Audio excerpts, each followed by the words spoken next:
시청자 여러분 안녕하십니까? BOA 뉴스투데이 시작합니다. 도널드 트럼프 대통령의 측근 중에 한 명으로 알려진 제키언 전 미국 육군 참모차장이 하원 청문회에 출석해 중국과 러시아, 북한, 또 이란 간의 연대가 글로벌 전쟁 위험을 초래하고 있다고 경고했습니다. 미한일 3국 협력의 중요성도 강조했습니다. 이조은 기자가 보도합니다. 미국 하원 군사위원회가 개최한 새 회기 첫 안보점검 청문회에 제키언 전 미국 육군 참모차장이 참석했습니다. 키언 전 참모차장은 이 자리에서 중국과 러시아, 북한, 이란 간 협력 심화 문제를 지적하면서 이 같은 연대 강화는 미국의 전략적 우려를 증대시키고 글로벌 전쟁 확산의 위험을 불러오고 있다고 경고했습니다. China and Russia's no-limits partnership has only deepened and broadened to include a military and economic partnership with Iran and North Korea, each of which represents its own significant threats to U.S. interests. The new axis of nations opposed to U.S. interests create a real risk, if not a likelihood, that conflict anywhere could become a multi-theater or global war. 1999년부터 2003년까지 미국 육군 최고 지휘관을 지낸 키언 전 참모차장은 도널드 트럼프 대통령의 측근으로 트럼프 1기 정부 때 국방장관 후보로 거론됐던 인사입니다. 키언 전 참모차장은 이어 러시아가 우크라이나 전쟁에서 승리하면 중국과 이란, 북한 역시 더 공격적으로 변할 것이며 이것은 미군의 아프가니스탄 철수 이후 나타난 이들 네 나라들의 행동 패턴과 유사할 것이라고 평가했습니다. 그러면서 차기 국가방위 전략에서는 중국을 중심으로 이들 적국을 효과적으로 억제하기 위한 전략가 자원을 적절히 배치해야 하며 이를 위해 국방 예산을 확대하고 군을 재건하는 것이 필수적이라고 주장했습니다. 바이든 행정부에서 이른 미한일 3국 협력 강화에 대해선 역사적인 것이라며 높이 평가했습니다. The trilateral arrangement that the Biden administration sought with the United States, Japan, and South Korea, I think it is historic in every sense of the word. You know, that South Korea and Japan coming together because of a common enemy. 이어 한국은 현재 정부 내적으로 도전 과제가 있지만 한국은 미국과의 강력한 군사훈련 재개를 약속했다는 점을 상기시켰습니다. 특히 북한의 김정은 국무위원장이 한반도 주권을 주장하고 중국과 러시아, 이란과 연대해 한반도를 자신들의 영향권으로 삼고 있다는 점을 한국이 인식한 건 근본적인 변화라고 강조했습니다. 청문회에는 바이든 행정부 당시 국방부 전략계획 역량 담당 차관보를 지낸 마라 칼린 전 차관보도 출석했습니다. 칼린 전 차관보는 미리 제출한 서면 보고에서 미국이 중국의 위협을 우선시해야 한다는 데 동의하면서도 다른 주요 위협들인 러시아, 북한, 이란 테러리즘에 대한 대응 역시 중요하다고 밝혔습니다. 그러면서 미국은 한 가지 문제에만 집중할 수 없다면서 다른 위협에 대한 대응을 균형 있게 할 필요가 있다고 강조했습니다. BOA 뉴스 이조은입니다. 미국 정부가 이란이 북한의 도움을 받아 장거리 핵미사일을 개발하고 있다는 최근 보도에 대해 우려의 입장을 밝히면서 유엔의 무기 금수 조치 위반이라고 지적했습니다. 북한과 이란의 무기 거래를 추적해온 전문가는 북한의 위성 기술이 이란 미사일에 적용됐고 북한의 각종 미사일 부품과 기술 인력까지 이란에 제공되고 있다면서 북한과 이란, 러시아 간 협력에 국제사회가 경각심을 가져야 한다고 말했습니다. 조상진 기자가 보도합니다. 미국 국무부는 최근 언론을 통해 제기된 북한과 이란의 미사일 협력 가능성에 대해 우려를 나타냈습니다. 국무부 대변인은 12일 이란이 북한으로부터 설계도 이전 등의 도움을 받아 장거리 핵미사일을 개발 중이라는 영국 텔레그래프의 최근 보도와 관련한 BOA의 논평 요청에 정보 사안에 대해서는 논평하지 않는다면서도 관련 보도 내용을 인지하고 있다고 밝혔습니다. 그러면서 해당 협력은 유엔 안보리 결의 17185와 18745, 22705에 명시된 북한에 대한 무기 금수 조치를 북한과 이란이 명백히 위반하는 것이라고 지적했습니다. 유엔은 2006년 10월 북한의 1차 핵실험 직후 채택된 대북결의 17185를 통해 모든 회원국이 북한의 핵과 탄도미사일 관련 물자 수출을 하지 못하도록 금지했습니다. 또 2009년 6월 결의 18745를 통해서는 모든 무기의 대북 수출을 금지하고 북한의 무기 수출도 전면 차단했고 2016년 3월 채택된 결의 2270호를 통해서는 무기 수리 및 서비스 제공을 위한 이전을 포함해 북한의 모든 무기 관련 부품 및 기술의 수출을 전면 금지했습니다. 앞서 영국 언론 텔레그래프는 지난달 31일 이란 반정부 단체 국민저항위원회의 첩보를 인용해 이란이 북한으로부터 넘겨받은 설계도를 기반으로 사거리 3,000km 미사일을 개발하고 있다고 보도했습니다. 특히 이란 북부 샤흐르드와 셈란에 위치한 미사일 기지에서 북한이 설계에 관여한 시모르그 미사일이 개발되고 있다면서 이란이 북한의 지원을 받아 최소 3차례의 미사일 시험 발사에 성공하는 등 핵무기 배치 능력을 강화하고 있다고 전했습니다. 미국 국방정보국 정보 분석관 출신으로 북한의 무기거래 동향을 추적해온 브루스 벡톨 엔젤로 주립대 교수는 북한과 이란이 미사일로 전용할 수 있는 위성 기술을 공유하고 있다면서 북한의 위성 발사 로켓 은하 3의 기술이 이란의 시모르그 미사일에 적용됐다고 지적했습니다. The first stage of the Simorgh is nothing more than the first stage of the Unha-3. Essentially what they did with the Unha-3 was they took 4 Nodong engines and they welded them together, and so to give it a lot more thrust, and it's a much more powerful engine. That's the first stage of the Unha-3. Well, it's also Simorgh.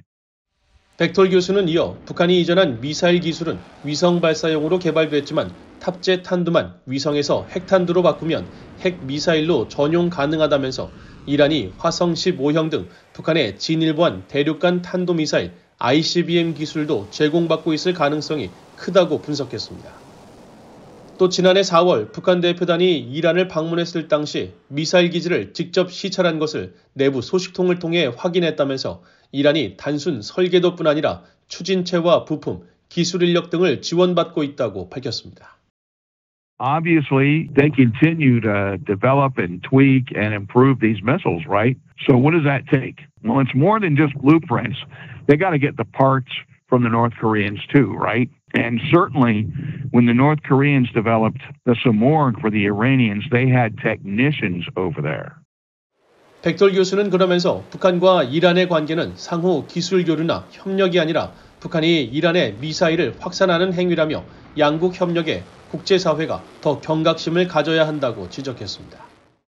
VOA 뉴스 조상진입니다. 미국 군함을 동맹국에서 건조하는 것을 허용하는 내용의 법안이 미국 상원에서 발의됐습니다.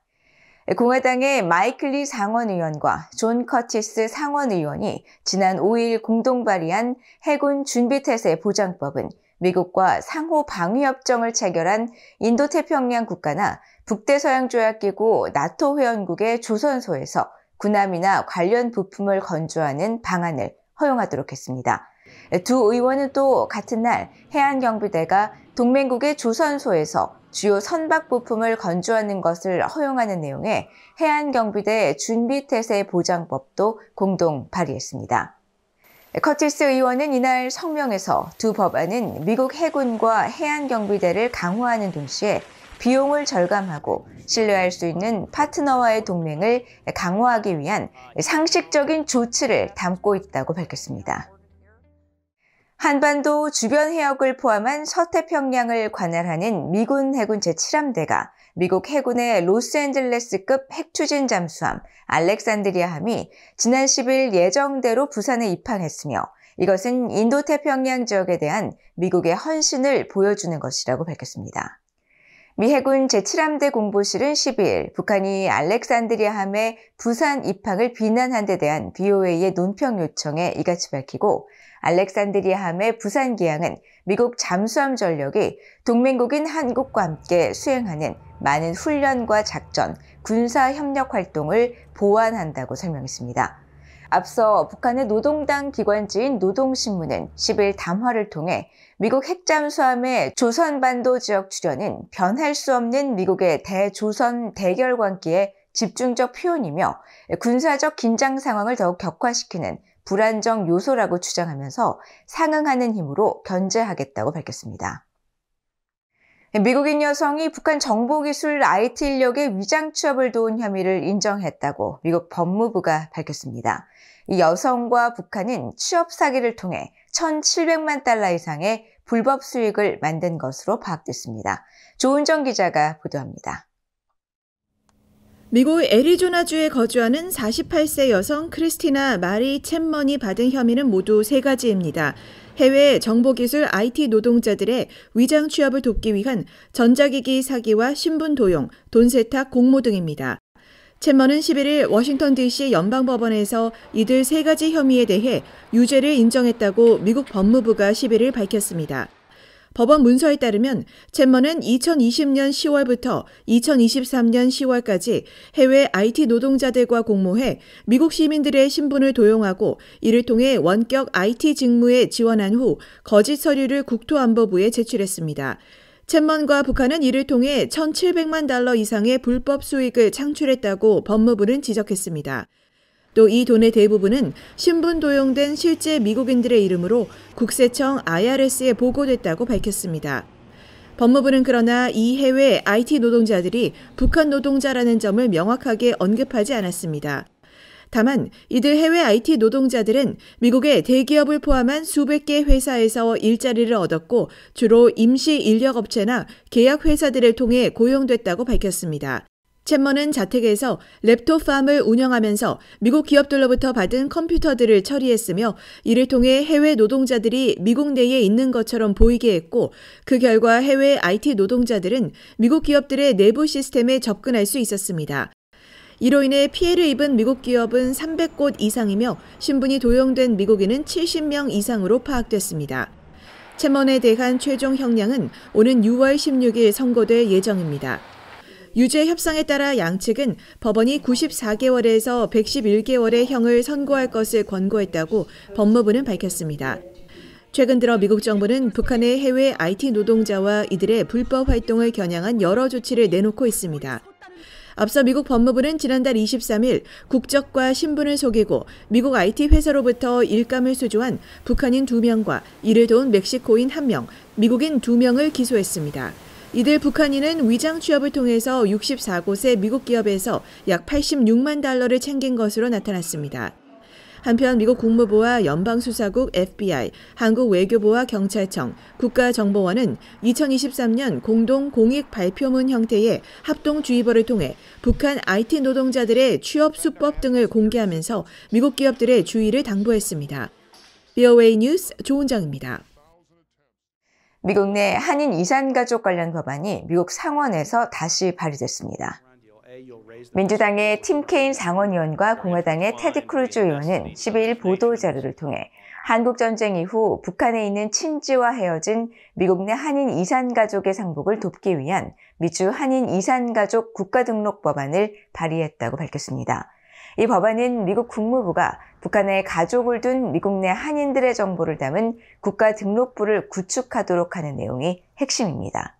특히 향후 대면 및 화상 방식 등 이산가족 상봉에 대비해 국무장관이 북한 인권특사와 영사 담당 차관보 등을 통해 북한에 있는 가족과 상봉 희망 한국계 미국인들을 파악하고 이들의 이름과 관련 정보를 담은 국가등록부를 구축하도록 했습니다. 당초 이 법안은 지난해 하원을 통과했지만 상원에서 처리되지 못해 회기 종료와 함께 자동 폐기됐었고 그러자 케인 의원이 크루즈 의원 등과 함께 다시 법안을 발의했으며 하원에서는 한국계인 영김 하원 의원과 수아스 수브라마냠 의원이 동일한 법안을 준비하고 있습니다.